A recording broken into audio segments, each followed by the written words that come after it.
Estas obrigações em que nós temos débito, ou seja, nós temos a culpa, né, que a gente traduziu débito como culpa, mas eu não tenho a responsabilidade, são situações de obrigação natural. São as chamadas obrigações naturais. Assim como a dívida prescrita. Eu tenho uma dívida lá com o Tiago que prescreveu. Tiago pode me cobrar dessa dívida? Não, Tiago não pode me cobrar dessa dívida. Mas se eu pago, posso pedir de volta? Não, não posso pedir de volta. É uma obrigação natural. Então nós estamos vendo aí que há a possibilidade de haver uma obrigação, de se ter uma situação obrigacional em que haja débito, mas não haja responsabilidade, não é isso? E o inverso? Uma situação obrigacional em que haja responsabilidade, mas não haja débito. Será que esse inverso é possível? Uma situação em que haja a responsabilidade, mas não haja débito? Então, ótimo. Feito esse esclarecimento, vamos retornar ao inadimplemento culposo e não culposo. Inadimplemento culposo. Regra. O que acontece? Devolução de valores pagos mais perdas e danos. Inadimplemento não culposo é a exceção. Quando eu tenho uma excludente de culpabilidade civil. O que acontece? Devolução de valor pago. Nestas duas situações, inadimplemento culposo e não culposo, nós temos o quê? Discussão da culpa. Agora, eu pergunto aos senhores, será que eu sempre preciso da culpa para responsabilizar alguém? Não estou perguntando se eu preciso da culpa, né? Minha pergunta foi equivocada. Não é se eu preciso da culpa. A pergunta é, será que eu preciso discutir a culpa para responsabilizar alguém? É antes disso ainda. Há necessidade de discussão da culpa, da culpa para a responsabilização? Vamos ver lá o artigo 927 do Código Civil. Pega em casa, o artigo 927 do Código Civil, olha lá. Aquele que por ato ilícito causar dano a outrem, fica obrigado a repará-lo. O caput, a cabeça do artigo 927 diz, aquele que por ato ilícito, está falando aí dos artigos 186 e 187, né? Lembrar que 187 é abuso de direito, né? Aquele que por ato ilícito causar dano a outrem, fica obrigado a repará-lo. Ótimo. Muito fácil, né? O caput do artigo 927 está falando do inadimplemento culposo. Aquele que por ato ilícito causa dano a outrem, que fica obrigado a reparar esse dano que foi causado, tá claro? Está falando de inadimplemento culposo. Olha o parágrafo único do 927. Haverá obrigação de reparar o dano? Haverá obrigação de reparar o dano? Fixa muito bem isso aí, ó. Independentemente de culpa. Haverá obrigação de reparar o dano independentemente de culpa. E traz a lei, o parágrafo único do 927, duas situações.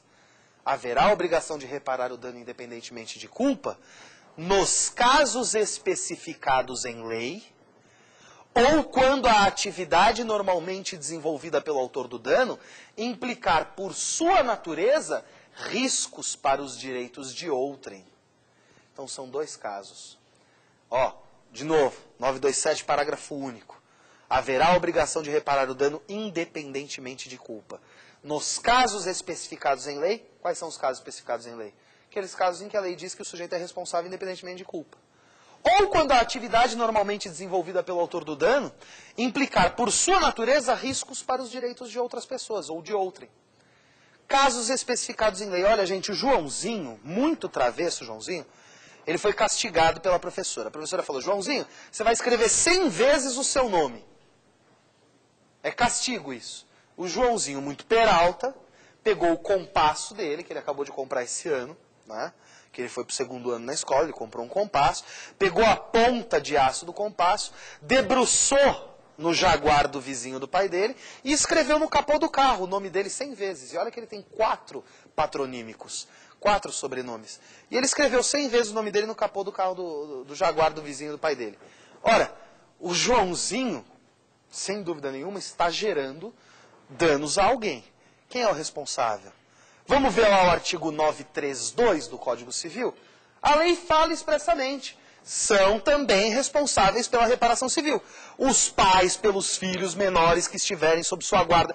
Enfim, o pai do Joãozinho, ele é responsável, mas ele não tem culpa. Ele é responsável porque a lei disse que ele é responsável. Tá claro? E esqueçam essa situação de culpa em vigilando, culpa em elegendo, culpa em não sei o que lá. Não tem culpa em nada. Ou a situação é de responsabilidade ou não é. É só pensar. Imagina a seguinte situação. Sujeito teve um problema médico, né, uma situação de erro médico. E nessa situação de erro médico, o sujeito teve danos irreparáveis. Ficou em coma 6 meses, quase perdeu a vida. Aí eu vou mover uma ação judicial para reparação desse erro médico. Quem que eu vou colocar no polo passivo da demanda? Ora, vou colocar no polo passivo da demanda o médico, vou colocar no polo passivo da demanda o hospital, vou colocar no polo passivo da demanda o plano de saúde. Não vou? Agora, vamos pensar bem aqui. Quem é o senhor nosocômio? O senhor hospital. Aquele senhor que fica andando pelo hospital, abrindo cada sala de cirurgia, vendo se está todo mundo fazendo tudo certo. Existe essa figura? Não. O senhor plano de saúde, aquele sujeito que fica com um helicóptero sobrevoando todos os hospitais da rede credenciada, com uma luneta, olhando tudo que todos os médicos estão fazendo. Isso não existe, gente. Então não tem culpa em vigilando, culpa em elegendo. A situação desses sujeitos é uma situação de responsabilidade, independentemente de culpa. Tá claro? Ela independe da culpa. Por que ela independe da culpa? Porque o Fábio inventou? Não. Porque o 927, parágrafo único, disse que independe da culpa. Só por isso. No caso do hospital, a gente já pode pensar até no Código de Defesa do Consumidor, que trata expressamente a responsabilidade objetiva. Então, quais são estas duas situações do parágrafo único do 927? Vocês viram aí? Inadimplemento culposo, inadimplemento não culposo. Agora vocês vão acrescentar mais duas. Inadimplemento em responsabilidade objetiva e inadimplemento em teoria do risco. Então, é o culposo, o não culposo, responsabilidade objetiva é o terceiro e teoria do risco é o quarto. Culposo, não culposo, responsabilidade objetiva e teoria do risco é o quarto. Essas últimas duas formas, a responsabilidade objetiva e a teoria do risco, ambas implicam em devolução de valores pagos mais perdas e danos. Ambas implicam em devolução de valores pagos mais perdas e danos. Imagina a situação recente que ocorreu no Brasil. O sujeito estava lá, voando, o avião estava voando. De repente, um outro sujeito resolveu que era muito bacana dar piruetas no ar. Desligou o tal do transponder, o tal do aparelho, foi e se chocou com o outro avião. O avião caiu, matou, se não me falha a memória, 160 pessoas. Os danos são irreparáveis. São danos materiais e, acima de tudo, são danos morais. Acima de tudo. Ótimo. Um familiar de uma das pessoas no avião vai lá, procura seu advogado e fala, olha, eu vou mover uma ação contra quem? Quem é o culpado dessa situação? O culpado dessa situação é o piloto lá do avião que desligou o aparelho que deveria estar funcionando, tal do transponder, não é? Então, todas as famílias vão mover uma ação contra o piloto do avião? Claro que não. Dificilmente ele vai ter condição de arcar com esse prejuízo enorme.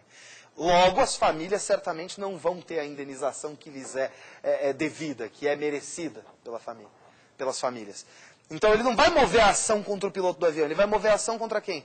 Contra a empresa de transporte aéreo.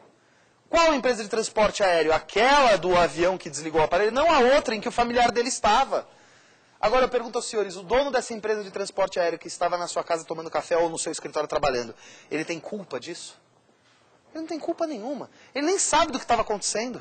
Ele não tem culpa, mas ele tem responsabilidade. Ele é responsável, porque ele explora uma atividade que, por sua natureza, gera riscos aos direitos de outrem. Então ele é responsável. Não precisa comprovar a culpa, vocês compreendem? Não precisa discutir a culpa. A situação é de responsabilidade. Por sua vez, o dono dessa empresa que teve de arcar, de arcar com essa indenização, ele vai morrer com prejuízo?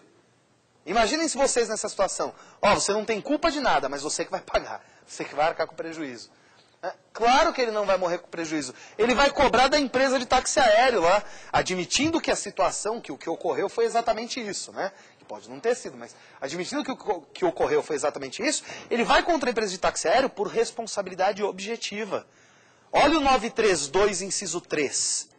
O 932 do Código Civil, lá no seu inciso 3, diz: são também responsáveis pela reparação civil o empregador ou comitente pelos atos de seus serviçais, funcionários, enfim, aquele piloto do avião, que é funcionário da empresa de táxi aéreo, ele cometeu um ato ilícito, houve um inadimplemento por parte dele, inadimplemento culposo por parte dele, que faz com que o seu empregador responda independentemente de culpa. Diz o 9323, que ele também é responsável pela reparação civil. Tá claro, gente? Então, a situação de teoria geral do inadimplemento nas obrigações passa pelo inadimplemento culposo, não culposo, responsabilidade objetiva e teoria do risco. Culposo e não culposo, situação está aí no 927, né?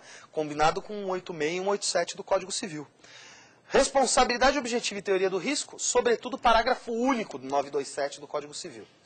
Tá claro? Agora, a gente falou aqui, né, que o inadimplemento culposo gera devolução de valores pagos mais perdas e danos. O não culposo, por seu turno, gera a devolução dos valores pagos. A responsabilidade objetiva e a teoria do risco geram também devolução de valores pagos mais perdas e danos. O que são essas perdas e danos? Devolução de valores pagos fica muito fácil, né? Pagou 100, devolve 100. Pagou 1 milhão, devolve 1 milhão. E as perdas e danos? Olha, as perdas e danos abrangem o dano emergente, o lucro cessante, a perda de uma chance e o dano moral. Né? Estou destacando o dano moral aí apenas para fins didáticos, porque é óbvio que o dano moral é um dano que emerge. Né? Pode haver protração no tempo, mas é um dano emergente. Tá? Só por questão didática. A perda de uma chance também está sendo destacada por questão didática. Então, primeiro, dano emergente. O que é esse dano emergente? Ora, o dano emergente é o dano que emerge do fato. Ocorrido o fato, houve um dano, esse é o dano que emerge. Lembra lá do caso do José que bateu na traseira do João? Do carro do João? O João estava parado, aguardando o trânsito fluir, porque o farol estava fechado. O José veio e bateu na traseira do carro do João. Ora, dano emergente, ele vai ter de consertar o carro. Esse é o dano que emerge. Tem lucro cessante? E aí tomem muito cuidado. Lucro cessante e perda de uma chance. Né? A perda de uma chance não se confunde com o lucro cessante. Né? O lucro cessante é o lucro certo que cessa, o lucro certo que cessa por força do ato lesivo. Isso é o lucro cessante. A perda de uma chance é a oportunidade perdida, a chance perdida. É diferente, portanto, do lucro cessante. O lucro cessante era certo, a perda da chance não. Então, se esse taxista, né, que ele bateu atrás do carro lá, está lá parado o carro do taxista, esperando no farol fechado, vem alguém e bate na traseira dele. Se esse taxista, toda semana, levasse a Dona Maria de um ponto da cidade até outro para ver a filha dela, e voltasse, isso é um lucro que cessa, porque é certo, ainda que o contrato seja verbal. Tá claro? Agora, se ele aleatoriamente pega as pessoas aí que dão sinal para ele na rua, e ele para e leva a pessoa onde a pessoa quer, isto não é lucro cessante, isto é perda de chance. É perda de uma chance, porque não é lucro certo. Ah, professor, mas o valor é certo. Sim, o valor pode ser certo. Ele vai fazer uma prova robusta em juízo de que nos últimos 3 anos, ou 1 ano, sei lá, ele faturou de 4 a 6 mil reais por mês, né? Com base no trabalho dele de taxista. E o carro dele vai ficar 3 meses parado na funilaria, então ele quer lucro cessante de 3 meses por 4 mil reais ou por 5 mil reais. Isso é lucro cessante? Não. Ele pode pedir os 4 mil reais ou 5 mil reais por 3 meses, 15 mil reais. Só que ele vai pedir isso a título de perda de uma chance, a menos que os contratos dele fossem todos firmados e o lucro fosse certo. E o dano moral? O que é esse dano moral que vai haver aí na situação de perdas e danos? Olha, durante muito tempo a gente passou entendendo que dano moral era a dor, a ofensa, a angústia, a mágoa. Dano moral não é dor, ofensa, angústia, mágoa, porque isso é extremamente subjetivo. Eu viro para um sujeito e falo assim, seu bobo, ele vai lá e me dá um tiro. O outro eu falo, seu bobo, ele dá risada e brinca comigo. Isso é extremamente subjetivo. O que é dor? O que é angústia?